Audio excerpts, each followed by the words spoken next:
Welcome back to another Canon review. I'm your host Terry. Today I'm doing a Deadpool 2 spoiler talk. So if you have not seen the movie, be warned, going to get into spoilers, so definitely go out and see it first, then come back.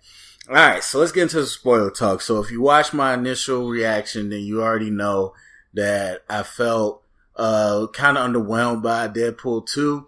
I was expecting kind of big things from this movie, at least just as far as my enjoyment. And I wasn't the biggest fan of the first Deadpool. I like it. I'm not in love with it like everybody else. So this one just seemed like there was going to be a lot more of the movie that I wanted to see. And it didn't quite turn out that way. So anyway, I just saw it the second time and, ready to give a full grade and do some spoiler talk. I would say the second time it was marginally funnier. Like, it was marginally a better experience. I've noticed lately, which is why I switched to doing a 2 viewing before my final grade, that on the second time, it's just a lot easier to watch because the first time you're trying to take in so much new information and it seems long. Every movie seems longer. And then the second time you see it, once you know what's coming, it goes by a lot quicker. So, for me, the second time was marginally better. I mean, I think most of the jokes stayed about where they were. The parts I really laughed at, I still had a good laugh at it. But overall, I just feel the same way, and that's the story is weak. And now, in the spoiler talk, I could talk about actually which parts I didn't like. I just felt like the first one, everyone's like, it's a love story, and I did not. No, it's not that I didn't want a love story. I think if you could do it right, it would work. It just didn't work for me in the first Deadpool. Like the Marina Baccarin, or however you say her name, that plays Vanessa, she was so miscast. I did not like it at all. Like the girl they were trying to portray her as, I did not like. But in this one, this was much more her wheelhouse because it was not believable how, scummy she was in the first one. That's just not her. And in this one, it was more tamed, more normal type girlfriend, and they had a more normal type relationship. And I felt a lot stronger connection in this one because she was able to act more. I feel like she just didn't fit that dirty joke character in the first one to me, not this actress. But in this one, she was really tender and sweet and kind of more standard love interest. And I felt a lot more connection to these two in this one. And then her dying, I felt that was coming. And I tell you, right when the movie it had a choice to make. When he runs down the rain and he hunts down the guy that killed her, he hugs him. And right there, I'm like, this go one of two ways. He's going, do something to kill him. And we're going to continue with I lost my love. Or he's going to be like, go Deadpool, like, thank you, I didn't want to kill you, saved me. And he just goes back to living his carefree Deadpool life. I feel like that second choice would have turned this movie into something completely different. That would have been more in line with what I was thinking, I guess. But that choice to go down this road of the lost girlfriend, I think it felt like it skewed it because it was it was just the tone sometimes for this Deadpool is on 10, but then they try to take it down to a 5 when they do these scenes with him going into the spirit world or whatever, which was super weird, him swimming and being sucked into the spirit world, and this whole idea about him saving this kid who he doesn't really even like that much. And it was just, I don't know, that to me is where the story got derailed because it was basically all about him trying to find out a way to die so he could be with Vanessa, which in itself was just like, okay, that's one way to go with a Deadpool movie. And then, of course, all the stuff happens with Cable and everything else. So, I mean, the story just overall, the plot, it was weak to me. I mean, I know people don't come for the plot in this movie, especially in almost a spoof movie like Deadpool, but I felt like they could have did something different with it to open it up for more fun instead of trying to mash it with the really I wouldn't say hardcore, but really that pulling at the heartstrings with the the F is for family and the love of his life, trying to get back with her in heaven and trying to save this kid who's like destined to be an evil villain. I just felt like that all that was not needed. And to an extent, I'm not a big person that's upset about this. I feel like some fans might be. I'm surprised we haven't heard more. But Cable's story just got completely rearranged in order to fit the Deadpool movie. And so, they didn't do much in his background story, so they could always come around with the Cyclops and all that stuff. But just in this movie, it was like, wow, this Cable is just like really condensed down. And it worked for me, but I'm thinking more the hardcore fans won't be too happy with that. But the other thing that really got me, the pop culture references, like the meta references, they got too much. I've seen other people say this, so, whatever. I don't really care if people agree with me or not, but I've seen some of the bigger critics say this too, like, it just got too much in this movie. And it's a weird line. It is such a weird line, and, your suspension of disbelief is such a fragile thing. And when you play with meta references and fourth wall breaking, and especially it would be different if Deadpool was his own separate thing, like with Paramount or something, and it was not a Marvel character, but he is a Marvel character, and he's with Fox. He's tied in with all the other Marvel X-Men characters. And then, of course, he talks about DC and Marvel, and like, he darn near named like almost every Avenger. It was just like, okay, we get it. Especially when Avengers just came out, we get it. You're meta. Like the Hawkeye, the Black Widow line, the Brown Panther line, Thanos line, which was a little better in the trailer. They switched a lot in this movie from the trailer. That was okay, but it's just so many lines. Just okay, we get it. And, that was too much for me. I like some of the sight gags were okay, pretty good, but more so the banter, the witty quips, the dialogues. That's the funny stuff that really gets me. But, the reference stuff, that mostly never made me laugh the whole time. So, and both times I saw it. So that's just how I took it. But, there's a lot of things to love. I would say one line that people in both audiences, either they didn't get it or either they didn't hear it or it wasn't funny to them.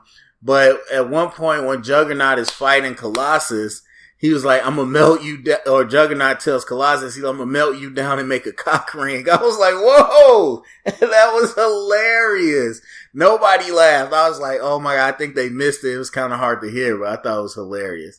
So yeah, there was a lot of good laugh out loud moments. We could talk about those all day.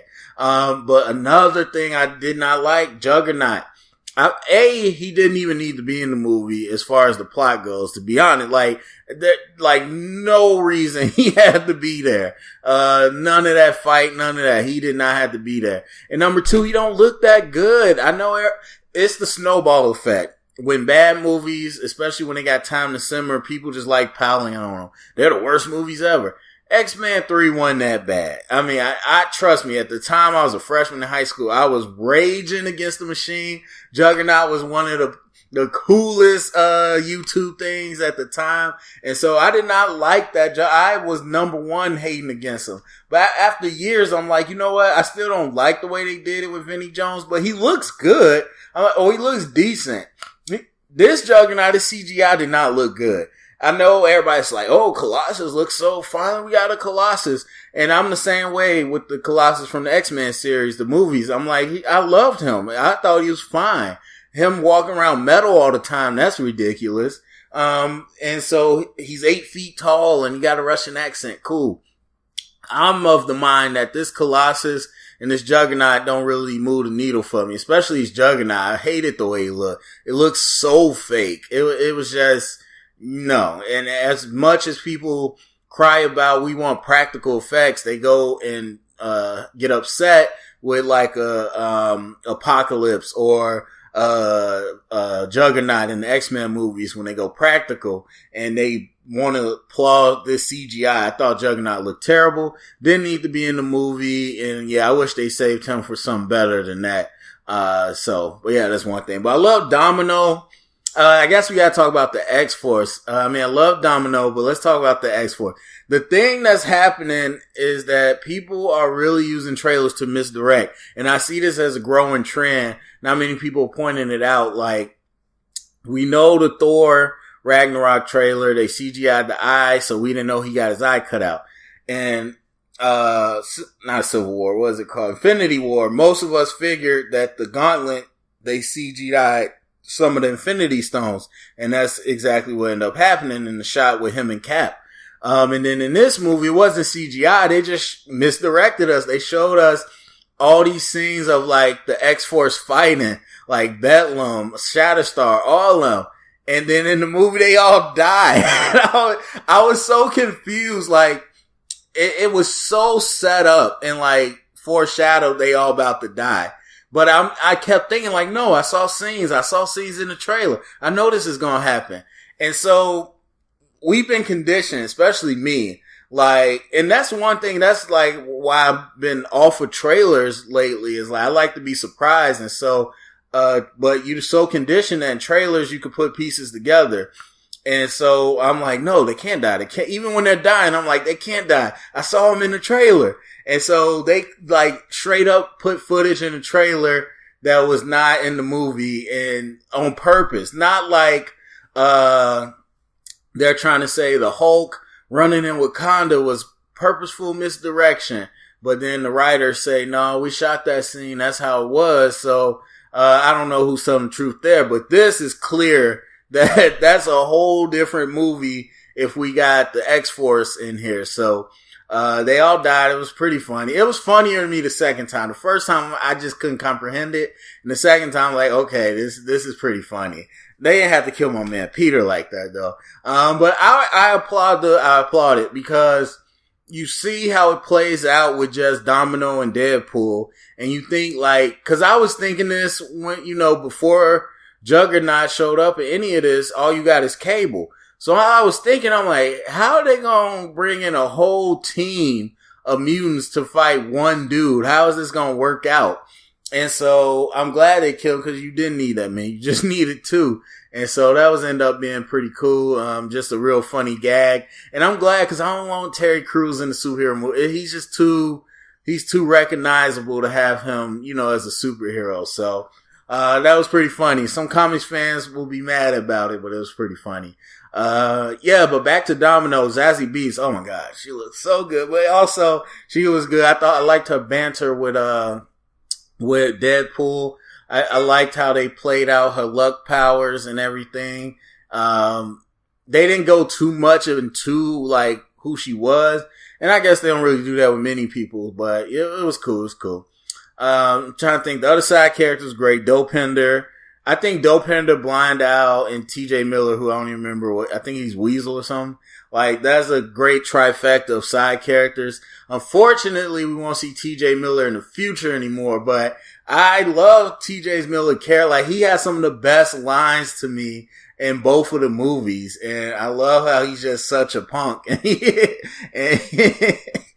he just gave up the information right away to Cable. He didn't even stop. So I love those three. Those three were great. Nega Teenage Sonic, I like the little dynamic between her and Deadpool. He wasn't in. They didn't have a whole bunch. They more focused on her new girlfriend or whatever. And Hayuki, like that stuff was funny, but she wasn't there that much. But I like when she was in there. Who am I thinking of? The kid, Fire Fist. I don't know. I go back and forth. Like, I really liked him. I think I really like him. It was just something about him that I'm like, I don't like. I feel like they could have got somebody else, but I do like him overall. I think when he delivered the comedy, he was pretty good. I thought he did the emotional and the rage pretty well as well. So he wasn't too bad. The whole story around him, I guess, is just the issue. Well, the whole prison pocket, when he did the break dance and leaving way, all that stuff, he was funny. And then Brolin. Brolin's great as Cable. If this was a better written story, I would say this is better than Thanos. who I love Thanos, but when you get to see Brolin and his actual, face out there acting and the character itself, Cable was just, man, Brolin did a great job as Cable, but he just, they didn't give him the chance to be as good as he could have been. So, but I still love what he gave us. I'm trying to think. So that X-Men cameo, I heard a lot of people say, I couldn't see. It was all the people from X-Men. You had Beast, Nicholas Hoult. You had, McAvoy as the Professor X. You had, what is that girl? Alexander Shipp, I think, that plays, Storm. You had the kid from Ready Player One as Cyclops, and you had Quicksilver. So, I think everybody except Jean Grey was there. So you pretty much had the X-Men. Cool little cameo. It looked weird, it looked CG, like a green screen. And I'm like, why weren't they just standing in the room and filming it? I don't know. It was weird. Cause either way you had to put the makeup and costumes on. So why not just film them standing there? It was clearly a green screen. So I don't know. That was weird. It was a nice little cameo, but as much as that's a sight joke and a sight gag, it is bigger implications because you are officially tying it to the X-Men universe. And by putting it like we were saying, when does Deadpool fall in this line? Well, nobody looked older. They all look kind of the same age they're going to be in Dark Phoenix. So I guess this takes, but his references are from now in 2018. And I just thought about it when, Cable came back and he asked the farmers what year is it, they never said anything. So I think they are purposely keeping that loose to maybe say Deadpool is around the same time, but then Nega Teenage Sonic Warhead's not in the X-Men Dark Phoenix. I don't know. Fox and, their timelines are nuts, but, I think they are trying to make a feasible way. If Fox stays intact and isn't absorbed by Disney, which there's a good chance, people think it's not, there's a good chance they don't get absorbed. I think they're planning on having Deadpool really tie back into the X-Men franchise. Cause now we officially know they're in the same continuity. We always knew, but now we really know. And so a small little cameo actually was a big thing. And then I guess Matt Damon was one of those farmers that Cable knocked out, talking about wiping with the tissue and the baby wipes. And then Brad Pitt was the Vanisher. I remember I first saw it, I'm just like, is that Brad Pitt or am I just tweaking? And nobody else said Brad Pitt. And then later on, it was confirmed that was Brad Pitt. And I think it was a couple other cameos, I can't remember. And then I guess we talk about the end credit scene. People saying it's the best end credit scene ever. I already said the cultural meta references were, I'm good. These two in general. The old Deadpool from Origins and Green Lantern. You made fun of it in the first one in a great way. Nobody's expecting it. It was a great way. You came in with the little X-Men toy, and that's funny. And then you don't give me a super suit, don't make it CGI, don't make it green, whatever. That was good. We get it. In your marketing, we get it. You made fun of those movies. You didn't, this was overkill to me, like a lot of the other cultural references. It's funny to think about and to see, but it's just okay, we get it. The Green Lantern thing and the X-Men thing. It was, and then it was dumb because it was okay, they fixed this time thing and Deadpool's playing in time. That's a good promo. I think in the movie, everybody's well, did you actually say Vanessa now? Is she still alive? Because if you did, it's just for fun. But no, what was the whole movie about? This whole going to the afterlife and seeing her, who she played it well. And I give them props. When they went to the dramatic romantic part of those two, it felt that way. They did it well. It didn't fit in this movie, but it was done well. And so you got the whole, is this heaven? He steps through, he's no longer scarred. He's healed up. He says, is this heaven? She says, it is now. Beautiful line. All that emotion, all that, that team needs you. Save those kids. They give us a chance to be better than ourselves. Like, the whole emotional core of the movie is just wiped away if you saved her. And then, and then of course, if you saved her, does that mean you never were there to help Russell? And does Cable actually kill him? And then, time travel. That's why you don't mess with time travel. So I honestly, the two jokes were like whatever to me. But then the thing when he saved Vanessa, I think actually really ruins the movie. So I was not happy about that. I mean, I treat it as, a joke after credit scene, but they've opened up the door to pretty much retcon everything that happened in the movie, which is annoying. Like, what was the point of us watching? So anyway, overall, I think it's good. I think it's good, not great. I think it's funny, not hilarious. I think a lot of the jokes won't hold up after view after view. And I have to put this on the same level, slightly above the first Deadpool, I would say. Where it's like the first few times it was really cool to watch, and I'm not probably going to revisit this too many other times. If I do, I found myself coming back to see Cable and to see Zazie Beetz as Domino. And that's why I would come back. So overall, I think the first reaction, I gave it like a 77. I would still give it a 79, 2 notches up, but a C+. Didn't hit that B minus mark for me.